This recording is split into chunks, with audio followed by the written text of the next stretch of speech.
Let's chat about recording media and formats. With photography, you generally shoot RAW, JPEG, or a combination of both. Because you're only taking 1 to 8 frames at a time, the file sizes are manageable. RAW files contain a lot of information and data in them, allowing for much more control when editing and post-processing. Video is a different story. With video, you're capturing a minimum of 24 frames per second with the option to capture in 4K. This means much more data is entering the camera, and it needs to use an efficient codec in order to compress that data into manageable file sizes. In order to handle the amount of data the camera is outputting, you need to use SD cards with fast transfer speeds to be able to record video reliably. And that's why it's so important to choose the correct recording media. Even with efficient codecs that these cameras use, higher data rates and file sizes require, for example, SDXC cards with 95 megabits a second or higher read-write speeds.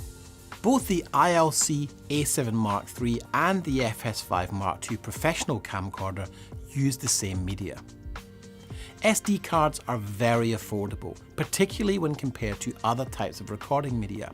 And with dual SD slots in both the FS5 Mark II and the A7 Mark III, you never need to worry about missing a moment due to a lack of storage space again.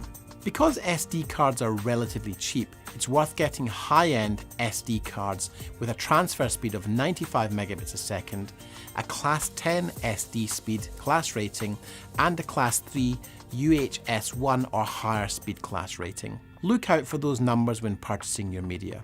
It's important to remember that when filming in 4K, your SD card needs enough capacity. This is because it requires a higher bitrate to deliver the image quality.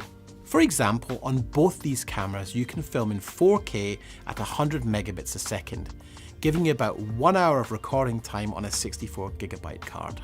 For optimum quality, I'd recommend filming with XAVC codec and using higher capacity cards. If you do need longer record time, then the FS5 Mark II and the A7 Mark III have dual card slots. This allows you to use relay recording and would be the ideal choice in this situation. It's important to remember that the best way to avoid SD card failure is to use high quality, high capacity and high speed media for video shooting.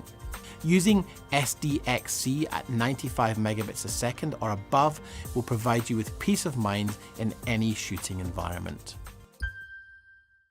Hi, I'm Dan Lenny. Thank you for watching this tutorial. You can find other useful tutorials in video creation by clicking the link shown. Be sure to click and subscribe to let us help you enhance your skills and be a great video creator.